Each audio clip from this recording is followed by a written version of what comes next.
Atenção para o top de 5 segundos. Política de Açu, do Vale do Açu, do interior do estado, do Rio Grande do Norte e do Brasil.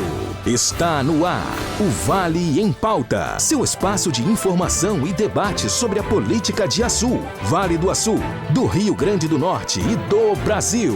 Vale em Pauta, com Marcos Cabral, Kleber II. Vale em Pauta.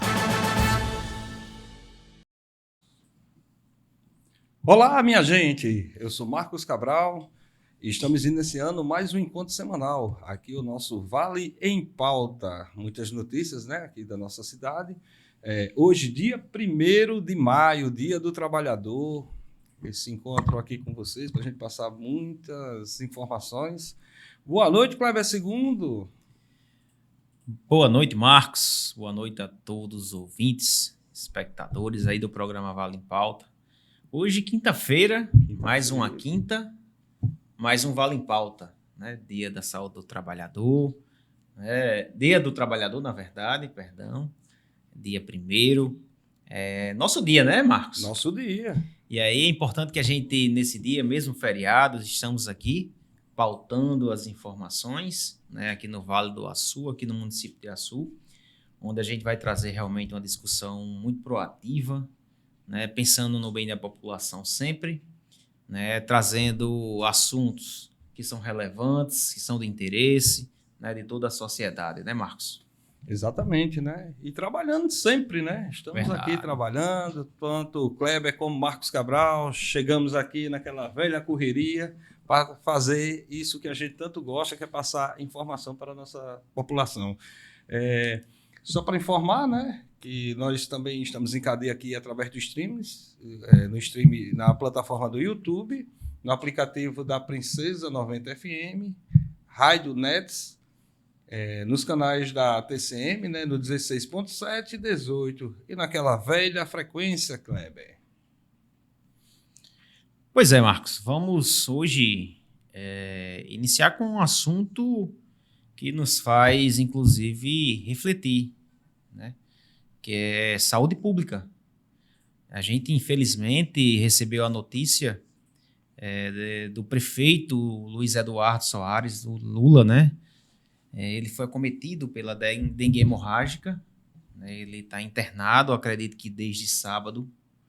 Eu recebi essa informação, inclusive você me passou essa informação. Isso, estava tentando, né, com os veículos, inclusive agradecer o Rabisco, né, que eu consultei o mesmo, pouco depois ele já saiu com a nota, né, confirmando realmente que tem fontes que a gente confia, né, que vai lá para saber de fato, né, o que realmente está acontecendo. Às vezes as pessoas conversam muito e não chega com informação de acordo. Principalmente no mundo como hoje, né? As pessoas utilizam as redes sociais para disseminar fake news, mentiras, né, prejudicar de alguma forma. Inicialmente eu não sabia, eu até disse a você que achava que era realmente uma mentira, um fake news, né? Infelizmente é verídico, é verdade, né? Graças a Deus foi constatado automaticamente, já tomou as providências de procurar um serviço de saúde, né, que seja compatível com a necessidade que ele estava apresentando. E aí a gente tem algumas informações da atualidade, né, do prefeito do Açu, né, onde foi um boletim médico através de uma nota oficial, né, da Prefeitura Municipal de Açu, né, onde diz que o prefeito Luiz Soares permanece apresentando evolução positiva em seu quadro clínico. Hoje, no caso, né, a equipe, isso aí no caso foi informado o boletim de ontem, né? A equipe médica destacou uma melhora nos exames, com ênfase no aumento das plaquetas, né? Um indicativo importante de que o organismo está respondendo bem ao tratamento.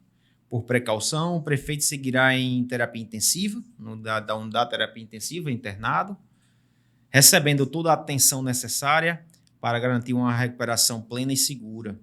Agradecemos mais uma vez o carinho, as orações e as solidariedades de todos.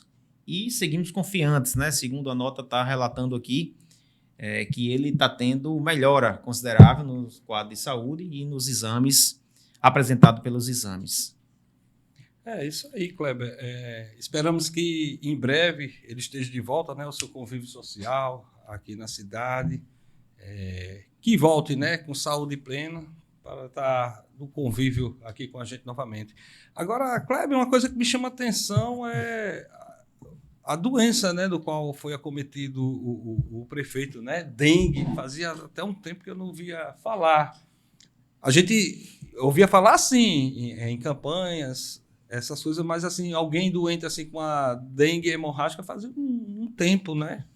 É uma doença sazonal, né, Marcos? É uma doença que ela vem advindo do período chuvoso. O período chuvoso ele traz, além de muitos benefícios, seja na agricultura, na produção, né, seja em outros aspectos na questão hídrica, né, nos abastecimentos, muitas coisas boas, né? A chuva é abençoada, vem por Deus, mas vem também trazendo algumas mazelas, né? E aí, como característica dessas doenças, além das gripes, né, além das viroses, existem também a questão das doenças endêmicas. São justamente a questão de dengue, zika, a própria chikungunya, né? Inclusive foi pauta em um programa anterior aqui, ao qual a ex-presidente da Câmara, né, Elisângela Albano, estava presente, né? E eu fiz realmente uma retratação por ela ser guarda de endemias de origem, né, servidora efetiva da Secretaria Municipal de Saúde. Eu fiz referência à importância e à necessidade de dar uma atenção melhor a esse setor, né? Até porque, Marcos, uma situação dessa que está acontecendo, né, com o prefeito Luiz Eduardo, poderia estar acontecendo com qualquer um de nós, né? Nós estamos vulneráveis, né, como cidadãos açuenses. Então, há essa preocupação, né? Há essa preocupação de que o serviço ele realmente funcione.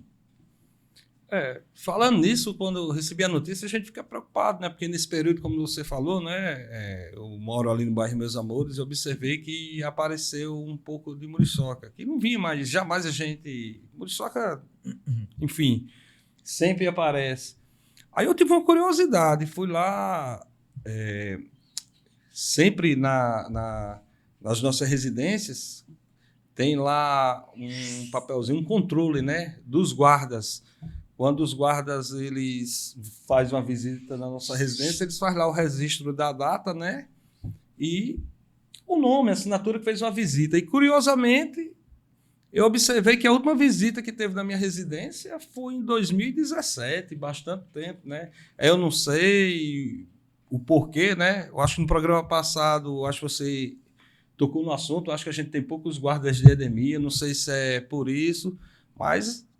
uma observação. Inclusive, eu faço até assim. Alguém vai dizer, não, ele está reclamando, pode ser só com ele. Não, mas observação. Todo cidadão vai lá na sua residência, geralmente é na porta dos fundos, né, que seja na cozinha, no acesso ao quintal da casa. Tem lá aquele registro. É interessante que as pessoas observem lá a data só para refletir um pouco o porquê que às vezes as coisas acontecem. Verdade, Marcos. Esse é um controle em que o próprio setor tem, né, nas residências no município de Açu, e eu também tive essa curiosidade, né? E, coincidentemente, a última visita do guarda de endemias na minha casa, eu moro nos Meus Amores. Mesmo bairro que eu. Isso, foi em 2017. Também? 2017. Você no mesmo bairro, acho que tem alguma coisa ainda. Isso, e eram apenas 2 visitas. E nessas visitas é importante porque o guarda de endemia ele tem uma função muito efetiva nessa visita, né? De tanto estar fazendo a parte preventiva, né? Buscando a questão dos criadouros, né? Eliminando-os, orientando toda a população, né? Investigando inclusive a caixa d'água, né? Colocando produtos nessa caixa d'água. Então são medidas que são de prevenção. E o que a gente mais preza nesse momento chuvoso realmente é uma atividade que seja preventiva. E não só de prevenção, mas também de promoção através da orientação, como você muito bem falou. Porque a responsabilidade do guarda, da própria Secretaria de Saúde e da Prefeitura, mas também há uma responsabilidade da própria população pelo seu quintal. Tem que colaborar, né? Tem que colaborar, perfeito. E aí a preocupação da gente é muito relevante, porque naquela oportunidade, junto com a entrevista, né, com a Elisângela Albano, nós retratamos que o município de Açu hoje dispõe somente de 12 guardas de endemias. Consequentemente, é impossível, né, distribuir sob zoneamento, fazer um zoneamento que seja efetivo na cidade. Além disso, fechar os ciclos necessários, né, para poder compor, né, a visita em todas as residências do município e, consequentemente, buscar uma prevenção, que é muito necessário, né? É importante também retratar, através da vigilância epidemiológica, quantos dados, quantas pessoas estão sendo acometidas, divulgar isso em redes sociais, em veículo de comunicação, e também trabalhar esses dados, conscientizando a população e a importância da prevenção acerca dos criadouros em seu domicílio, né? Então é importante, e esse registro também, a gente até pede para os cidadãos olharem realmente na sua residência quando foi a última visita do guarda de endemias. E aí me faz refletir em uma outra pauta que foi falada aqui no nosso programa, é justamente o concurso da área da saúde, né? Eu acho que o último concurso para a guarda de endemias foi em 2014, ou seja, já há mais de 10 anos, né? E 12 guardas de endemias hoje não é o suficiente para poder desenvolver um trabalho na magnitude de 60 mil habitantes do município de Açu, e principalmente quando se trata em uma zona rural que é muito bem distribuída, né? A zona rural de Açu é gigante, né, Marcos? Gigante. E aí, realmente, esses serviços eles têm que chegar não só na zona urbana, mas na zona rural. Mas o que a gente está aqui realmente é dizer que estamos em oração, né? Estamos realmente torcendo pela melhora do prefeito. A cidade está precisando dele, né? Que ele volte forte, cada vez mais forte, né? Que ele possa realmente se recuperar de fato, né, a sua saúde. Quanto antes melhor, quanto antes melhor, né, Isso, Kleber? com certeza. Só para falar aqui, né, o papelzinho que eu falei que fica lá, de uma forma normal, o nome é Programa de Controle de Febre Amarela e Dengue. É uma ficha de visita, tá? Aquele papelzinho que fica lá. As pessoas acham que eu nem sabia que existia, mas curiosamente eu passei, tem isso aqui, o controle, a gente sente a falta porque a preocupação, né? Ora, o prefeito chama muita atenção, a pessoa pública, querida na cidade, onde realmente as pessoas estão muito consternadas, né, com o acontecimento, enfermo, né? Mas se Deus quiser, ele vai estar aqui de volta. Vai só uma curiosidade, Marcos, o dengue é o mosquito, a dengue é a doença, né? E a febre amarela foge um pouco da nossa região. É Sim. mais na região norte, né? Aconteceu alguns casos isolados em Pernambuco, Paraíba, mas foge um pouco da nossa região. Mas é a ficha, é o que tem no controle, acho que é um padrão nacional, alguma coisa, é um padrão. Tá? Kleber, nosso convidado de hoje, já vamos chamar, tem muito assunto, a gente pode chamar. Com certeza, né? O nosso convidado é o ex-vice-prefeito, já foi vice-prefeito do município de Açu, né? É um cara que acreditamos que pode somar muito em nosso programa no Vale em Pauta, né? Dotado de informações, ele tem experiência aí no serviço público, é um articulador político, né? Não só no município, no Vale do Açu, mas também no cenário nacional, né? Eurimar da Nóbrega, né? E aí ele realmente pode estar contribuindo, não é diferente dos outros atores que vêm participando aqui, né? Eu acho que a gente está sendo muito feliz, não só nos convites, mas também nas participações. São pessoas que estão inteiradas, pessoas que estão preocupadas realmente com o nosso município, com o nosso Vale do Açu e com o desenvolvimento do nosso estado, né, Marcos? Então, eu acho que Eurimar ele tem respaldo total, né, de estar participando dessa bancada, dizer que é uma satisfação entrevistá-lo, de tê-lo aqui no Vale em Pauta, né, e com certeza a gente vai fazer um programa muito bom de discussão e de pauta. É isso aí. Boa noite, Eurimar. Seja bem-vindo ao nosso programa. Boa noite, Marcos. Boa noite a você, a Kleber, e a todos os que estão assistindo ao programa nesse Dia do Trabalhador, né? Dia 1º de maio, hoje, quinta-feira, Dia do Trabalhador. Agradecer a vocês pelo convite para vir conversar sobre um assunto que eu acho que é de muita importância sobre essa questão dos rumos do nosso município, mas principalmente do Estado, já que a gente tem que ter essa preocupação agora, porque nós estamos já numa pré-campanha, oficialmente não, né? Mas próximo ano vai ter eleição para governador, presidente da República, deputado estadual, federal, senador. É um pleito importantíssimo, porque todos nós temos que estar preocupados e com muito cuidado para a gente não cometer os erros que nós cometemos no passado recente, né?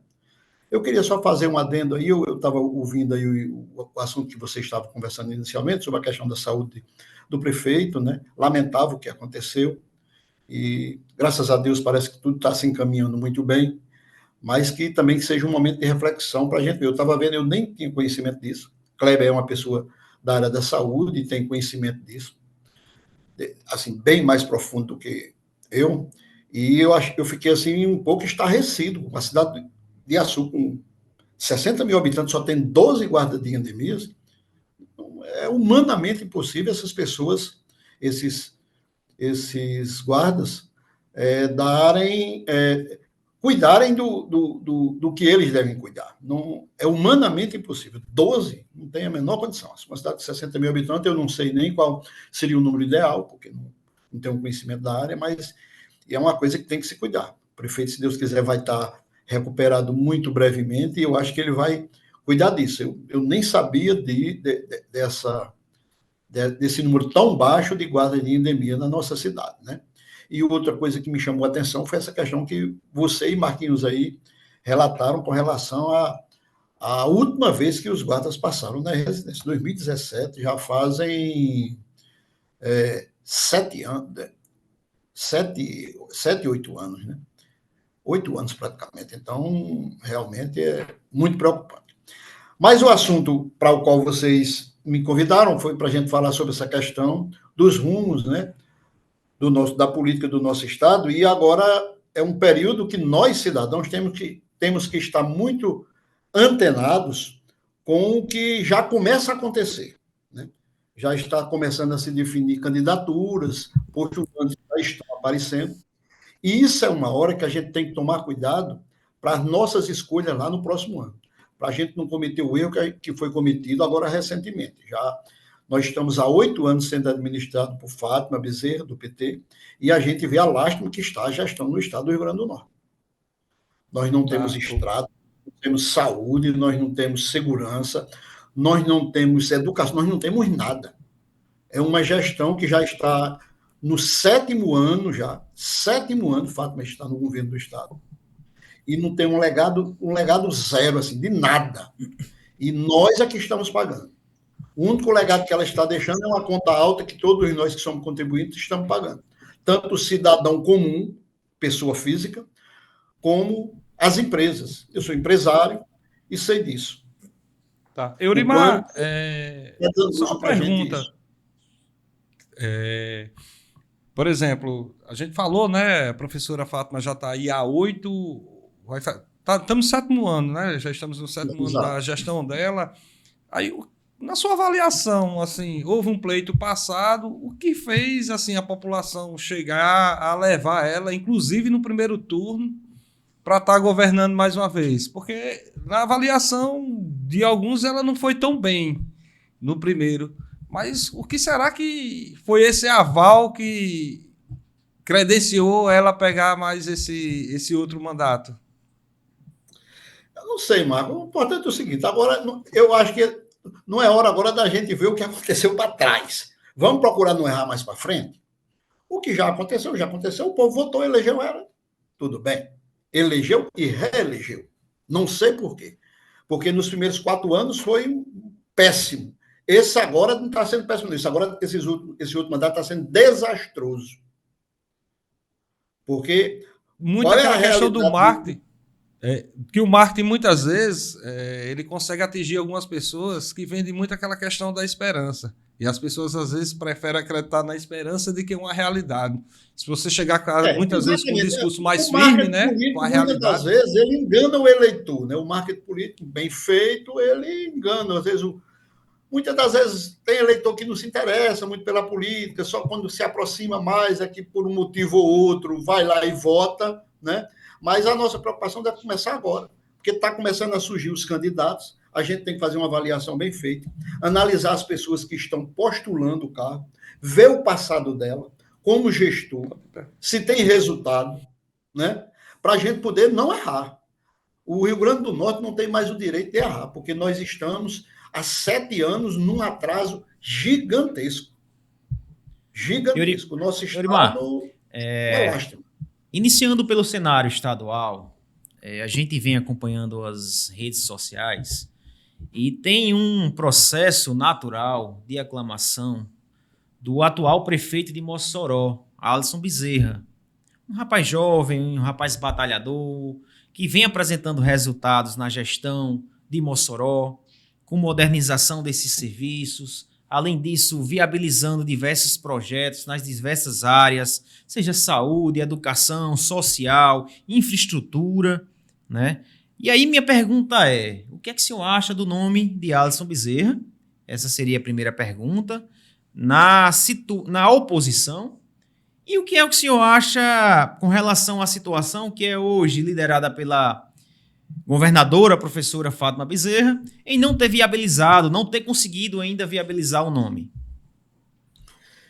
Veja bem, o nome de Alisson é um dos postulantes, né? Ele não é candidato ainda, não anunciou ainda isso, mas a gente que vive no dia a dia, acompanhando um pouco a política, e mesmo nas nossas casas, pelas notícias que a gente vê e ouve, né?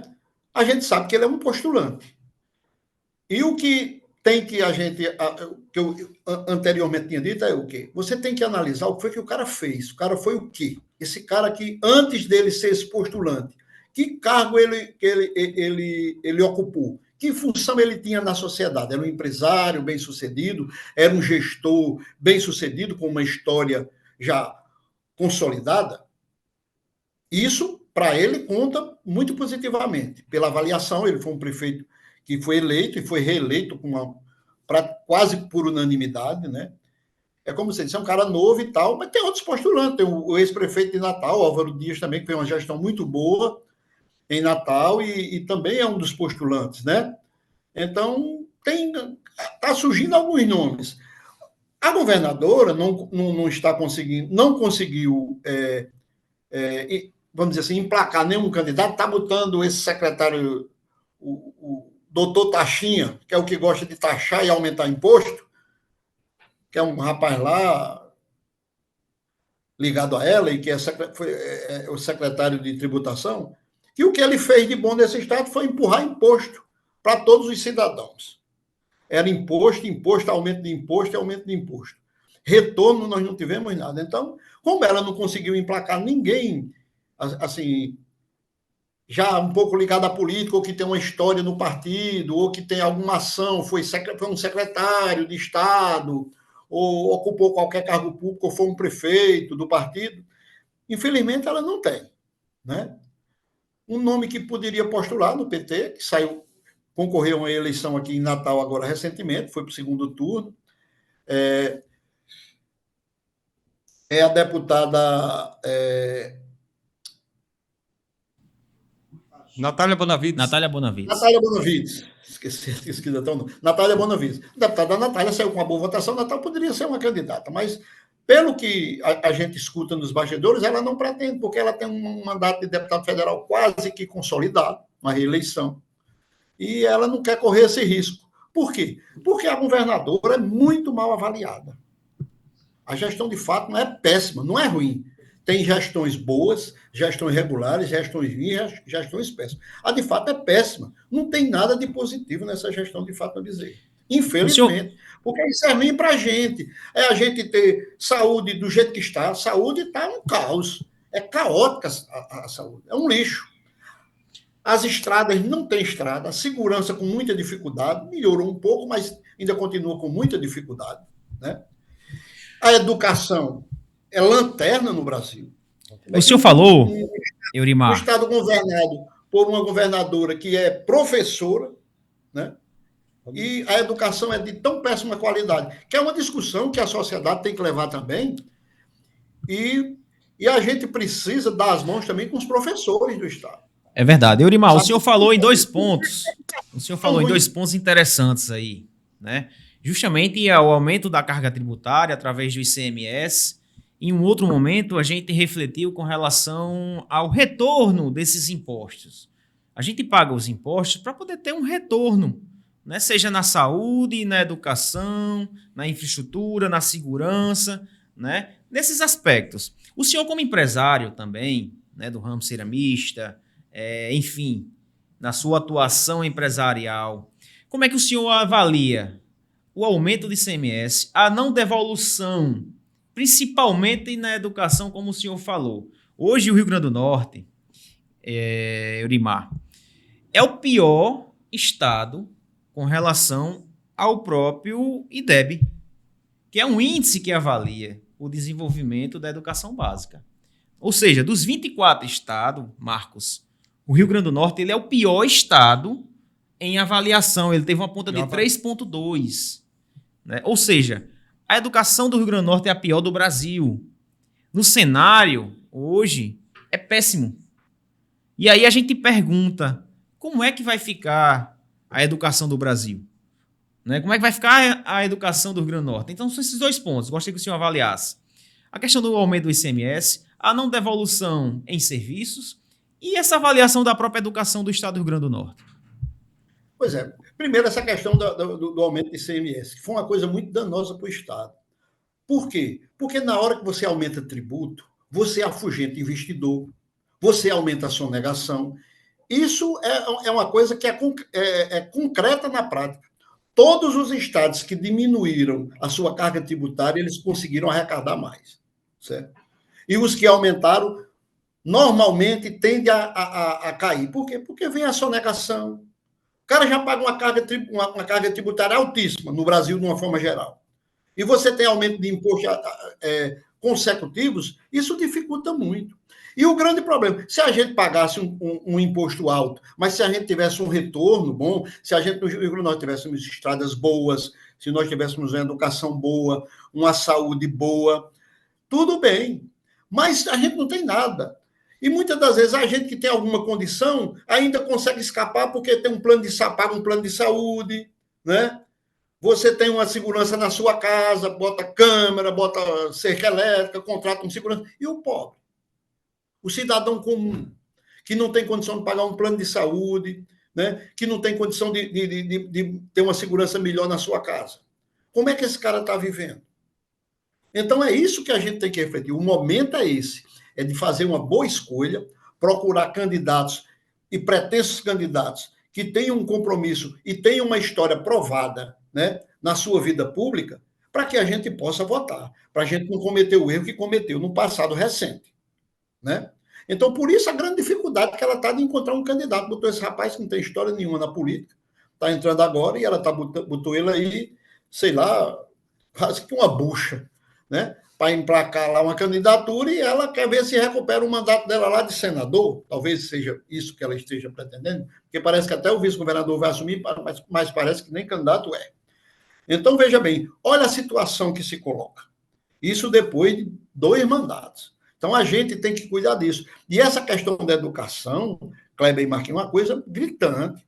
É o que eu disse, a gente precisa agora, porque normalmente, quando se faz greve, os professores fazem as greves, lutando pelo seu salário, e é justo que lute, e é muito justo que os professores ganhem bons salários, mas para isso precisa que o Estado também tenha condição de pagar.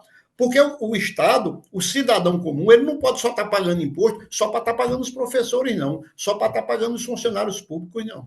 Eles têm que ganhar bem e muito bem. Tudo certo, não tem nada errado nisso. E o resto dos serviços? E as estradas? E a saúde? Por que não está sobrando dinheiro para isso? Aí aumenta o imposto, a gente paga o imposto e os serviços pioram. Nós estamos pagando impostos altíssimos e os serviços sendo de péssima qualidade. Nós temos uma educação péssima, de avaliação péssima. Então, a gente precisa unir. Na hora que os professores vão fazer a greve, a greve é por aumento de salário e por melhoria na educação. Quando se negocia que sai o aumento de salário, não se fala mais em melhoria da educação. A parte dos professores foi resolvida, é muito justo que se resolva, e o resto da população, que é quem sustenta essa estrutura toda com seus impostos que pagam. Que retorno ela tem? Então, está na hora da gente chamar os professores, nos dar as mãos com eles, fortalecer mais ainda a luta deles, mas que eles venham nos ajudar a identificar por que é que a educação está tão ruim. Porque é uma coisa que me chama a atenção, Marquinhos, por exemplo, professores da rede pública do Estado, que hoje ganham bem, isso a gente tem que reconhecer, é uma das virtudes da governadora, os salários dos professores são bons, e no Rio Grande do Norte são dos melhores no Brasil. Os filhos dos professores não estudam nas escolas públicas, estudam em escola privada. Pelo menos a maioria do que eu conheço, sei lá, 90%, os filhos dos professores da rede estadual estudam em escolas privadas.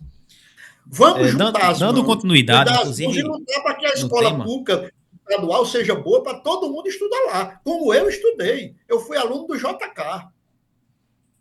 Escola Estadual, Celino Kubitschek. Eurimar, continuando com a pauta, né? Surgiu aí nas redes sociais, hoje, né, inclusive uma sindicalista, né? Eu não estou lembrado. Do sindicato lá. Presidente do sindicato, né? Onde ela trouxe alguns dados relacionados à educação do estado do Rio Grande do Norte, né? Falou que tem 15 mil professores hoje efetivos em exercício. 15 mil efetivos? Efetivos, né? Onde apenas 5 mil estão em sala de aula. Outro ponto que ela trouxe é que na folha salarial dos professores existia uma suplementação, Marcos, de 3,8 milhões na folha salarial, como horas suplementares. Com relação a esses dados, é meio que incoerente. Ou seja, você tem 15 mil professores servidores efetivos, 10 mil, ou seja, apenas um terço, estão em sala de aula dando aula.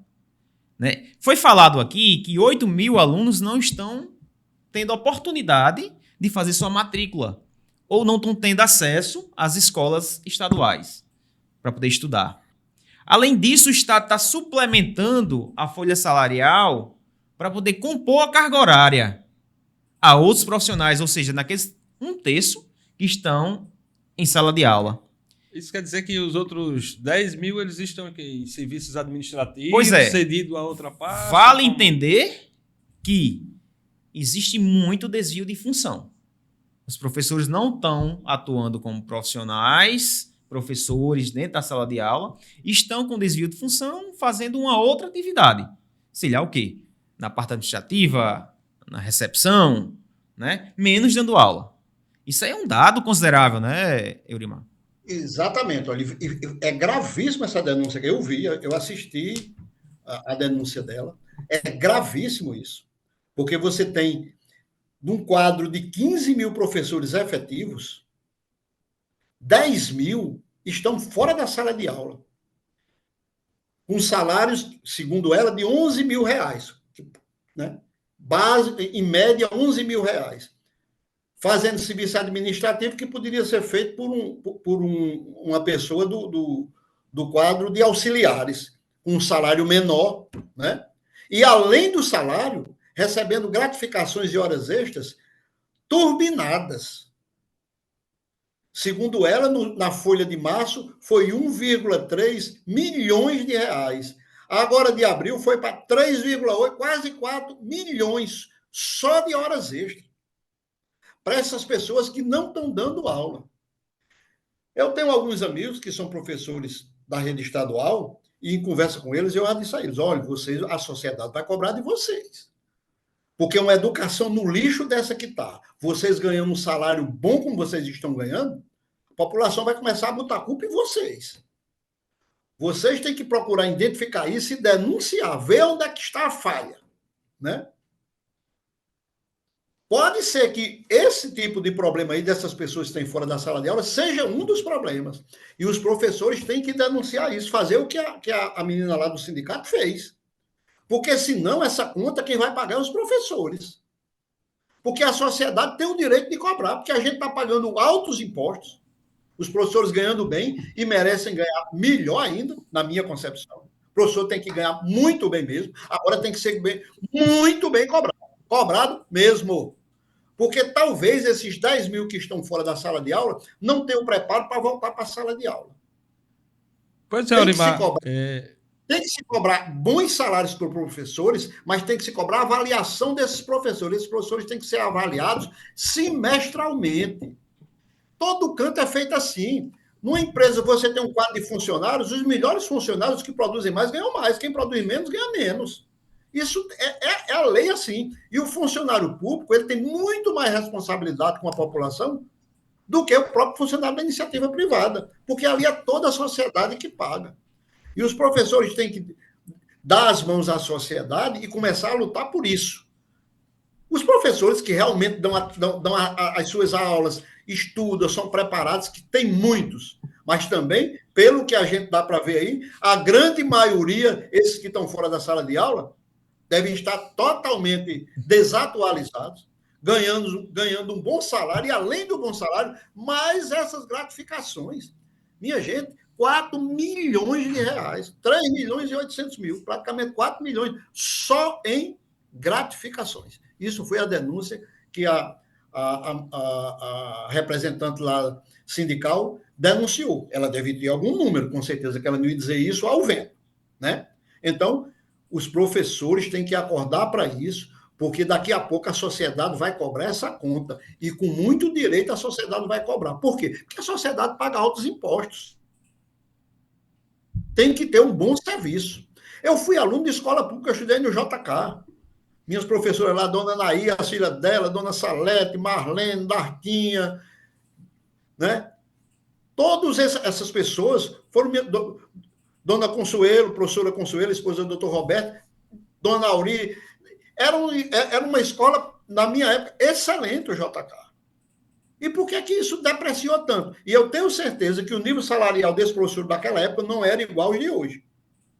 Eu não estou dizendo que os professores hoje ganham muito dinheiro. Não, estão ganhando bem, então. Merece até ganhar mais. Agora tem que ser mais cobrados. E por isso eles têm que... Eurimar, às vezes a gente fala assim, né? Mas às vezes a gente vê que às vezes é o sistema, a maneira, né? Tem um professor, você falou da questão da remuneração, mas como é que o sistema tem? Quais as condições para esses professores? Você está entendendo? Às vezes os erros têm que ser estudados e ver de onde ter partido. Um deles a gente acha que é isso. Métodos, professores com cargas... Métodos é muito importante, né? Métodos. No Brasil se defende muito essa questão lá de Paulo Freire. Um péssimo exemplo para a sociedade brasileira. Me diga uma coisa, qual é o país decente do mundo que tem boa educação que adotou o sistema Paulo Freire? Nenhum. Sabe por quê? Porque o sistema Paulo Freire tirou o professor de ensinar conteúdo aos alunos e foi tentar doutrinar os alunos dentro da sala de aula. Isso foi uma das piores coisas que aconteceu na educação no Brasil. Qual o país decente do mundo que implantou o sistema Paulo Freire? Nenhum.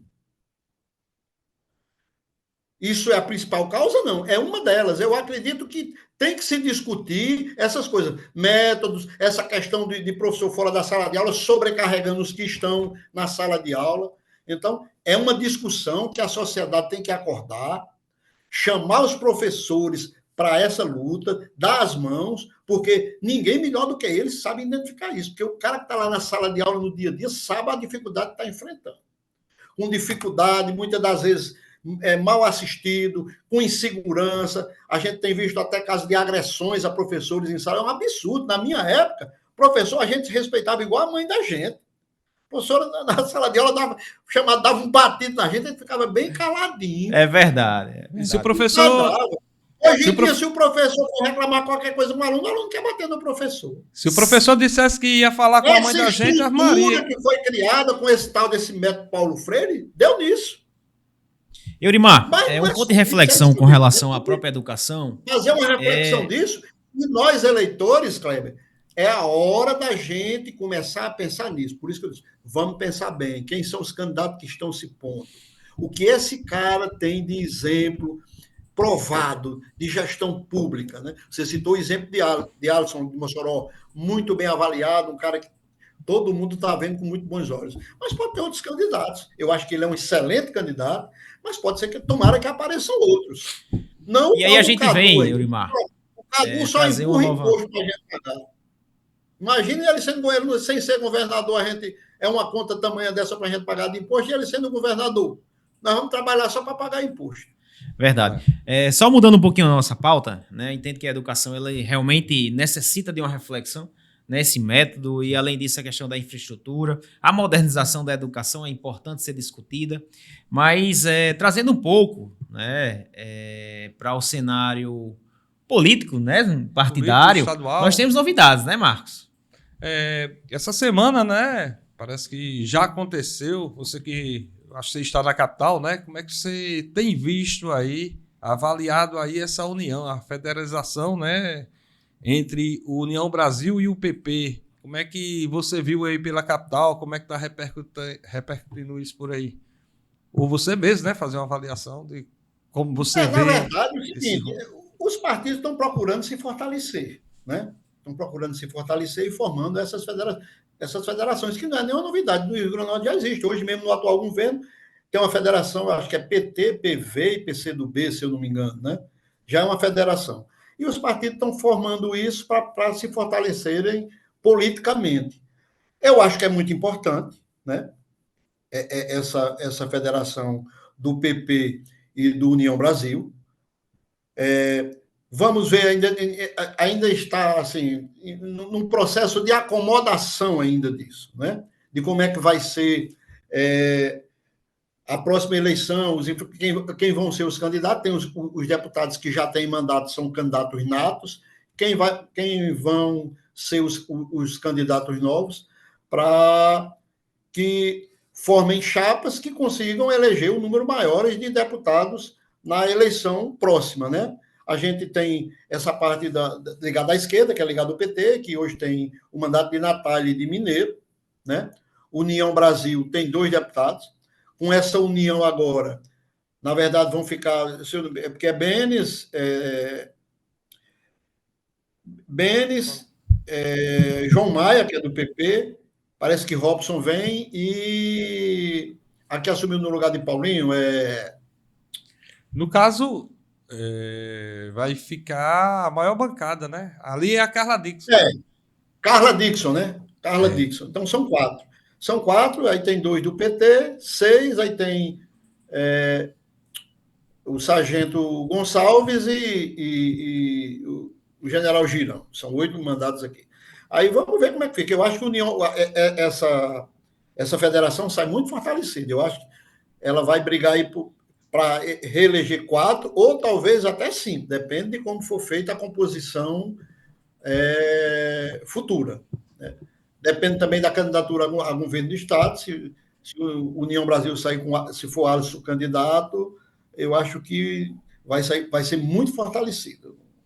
É uma coisa que está sendo outro ponto também interessante. Porque, na verdade, as candidaturas majoritárias não foram definidas ainda. Majoritária definida só tem a de Estivos, que é candidata à reeleição, Zenaide, que tem mandato, também é candidata à reeleição, Fátima é candidata ao Senado, está deixando o governo do Estado vai ser candidata, e deve ter outro candidato ao Senado, que no momento está em negociação ainda, né, com formação de chapa e tal, né? Está se definindo ainda. E tem os postulantes a governador, que é Alisson, parece Rogério Marinho, a Álvaro, se falou do presidente da Assembleia, mas parece que, por enquanto, ele deu uma esfriada na candidatura. Vamos aguardar para ver. Eu acredito que até junho, julho, já começa a se definir essas candidaturas, né? Logicamente, só vai oficializar no próximo ano, na convenção, mas eu acredito que até julho deve ter essas candidaturas definidas. E é importante, o que eu torço é que a gente possa ter o cuidado na votação para governador, senador e deputado federal e estadual. É muito importante. Muitas das vezes a gente não valoriza um voto nosso para senador e para deputado federal e estadual também, mas é muito importante, porque se a gente fizer uma escolha errada, amiga, a gente vai passar 4 anos na peia, como nós estamos passando agora. 4 anos de um governo desastrado. É um desastre esse governo. Não resta dúvida, Eurimar, que essa configuração aí, a nova configuração aí da Federação União Brasil, né, e Progressistas, né, o PP, ela vem muito forte, né, com vários atores aí, com vários políticos aí, que acaba realmente fortalecendo essa união, né? E, consequentemente, a gente percebe também que que vai influenciar também no tabuleiro dos municípios, né, Marcos? Certeza. E hoje eu soube uma notícia também, né? Que o PSB parece que tem um convite ali, meio aceito. Luizinho, aqui da cidade de Carnaubais, aqui perto da gente, para o Senado. É uma Isso, eu vi também. novidade, eu vi falar isso, está circulando. Está circulando essa informação. Acho que é outro, né? Para Senado aí está se configurando. Os dois falou que são os candidatos naturais, né? Que é o Stevenson, a Zenaide Maia, né? Acho que a Vilma, ou Vilma não, Fátima. a Fátima é candidata. Fátima Bezerra, e agora o quarto, né, que está se apresentando aí, que é o Luizinho. Ex-prefeito de Sim, Carnaubais. Luizinho, ex-prefeito Carnaubais, né? Eu não tinha ouvido falar ainda. Mas... Isso, saiu hoje nas redes sociais, né? Esse cenário aí. Tá, o PSB é aliado do governo do Estado, eu não sei como é que vai ter essa formação aí, essa chapa, com eles lá, né? Não sei. Tá, A gente jogando, torcer, né? E eu volto a alertar todos os cidadãos, muito cuidado para a gente não errar novamente. Não tem condição. A gente ter o retorno que a gente está tendo dessa gestão estadual é uma lástima. É difícil para o cidadão. A gente torce para que as coisas melhorem, porque a gente tem o nosso hospital regional aí, que poderia ter uma estrutura muito boa, mas que, infelizmente, a gente tem um atendimento assim, de péssima qualidade, não pelos profissionais, mas pela estrutura que é oferecida, as condições que é oferecida, né? A gente não tem nada. E a questão da educação, porque a educação é uma das coisas mais, não é a mais importante. Para mim, a coisa mais importante para a sociedade é emprego, porque primeiro você tem que estar de barriga cheia, porque você ir para a escola de barriga seca não vai.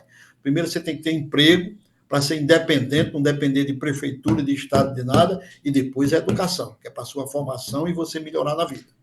Porque eu não acredito em Estado, eu acredito no cidadão. O cidadão tem que ser o fim maior de tudo. O Estado sobrevive do esforço e da contribuição do cidadão. Então, por isso que o Estado e o funcionário público tem que ser um prestador de serviço para o cidadão, que é quem paga imposto, né?